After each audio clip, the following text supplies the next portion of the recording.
Halo semuanya, langsung aja yuk kita mulai sesi kali ini. Kita bakal bertindak layaknya detektif fisika buat ngebongkar sebuah kasus klasik tentang rangkaian arus searah. Tujuannya satu, ngelihat secara langsung gimana sih tegangan itu benar-benar menggerakkan muatan listrik di dunia nyata. Oke, sebelum kita pusing mikirin rumus, kita siapin dulu panggungnya. Bayangin sebuah sirkuit yang super simple.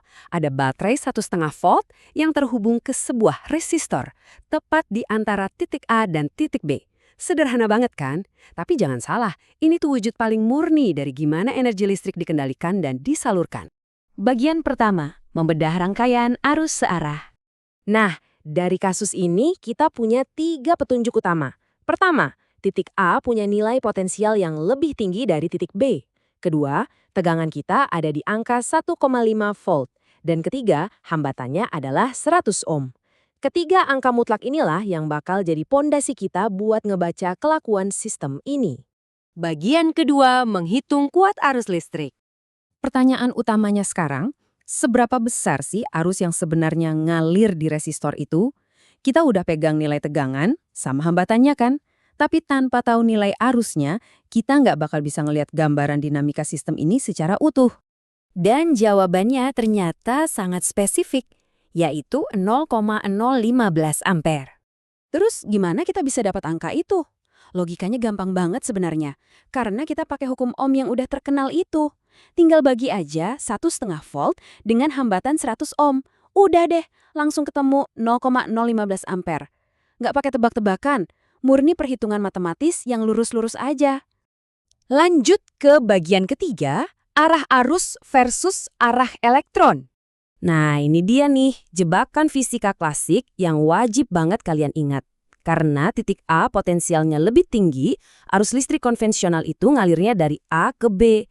Tapi, tunggu dulu, elektronnya sendiri alias partikel negatif yang beneran gerak secara fisik di dalam kabel, justru jalan ke arah yang kebalikannya. Mereka bergerak dari B yang potensialnya rendah ke A yang potensialnya tinggi. Aneh kan? Tapi begitulah kenyataannya. Bagian keempat, menghitung muatan yang berpindah. Sekarang, coba kita tambahin elemen waktu ke dalam permainan. Kalau arus tadi dibiarin ngalir, berapa banyak sih muatan yang beneran pindah dalam jendela waktu? Katakanlah tepat 5 detik.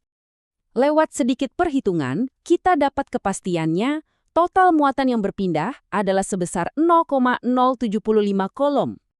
Prosesnya super rapi dan logis. Kita tinggal ambil aja nilai arus yang barusan kita hitung, yaitu 0,015 ampere, terus kita kalihin dengan durasi 5 detik. Arus dikali waktu, ketemulah total muatan yang pindah. Jujur ya, ngelihat gimana angka-angka ini saling ngisi satu sama lain itu rasanya memuaskan banget. Ini benar-benar ngebuktiin kalau 1 ampere itu pada dasarnya adalah 1 kolom per detik. Semuanya nyambung. Dan bagian kelima, kesimpulan fisika kita. Jadi apa inti dari semua ini? Keseluruhan kasus ini ngebuktiin hubungan sebab akibat yang luar biasa dari arus searah. Gimana beda potensial atau tegangan itu ibarat pompa tak kasat mata yang ngedorong arus ngelewatin hambatan. Dan dorongan ini jugalah yang nentuin secara pasti seberapa besar muatan yang dipindahin dari waktu ke waktu. Kayak efek domino yang presisi banget. Coba pikirin ini deh. Kalau cuma butuh 5 detik buat mindahin 0,075 kulom di sirkuit kecil 1,5 volt tadi, bayangin seberapa gila dan kompleksnya perhitungan matematis yang lagi jalan di dalam HP atau laptop yang lagi kamu pakai buat dengerin ini sekarang. Semuanya berakar dari prinsip fisika fundamental yang baru aja kita obrolin hari ini. Seru banget kan? Terus gali rasa penasaranmu, dan sampai jumpa di pembahasan berikutnya.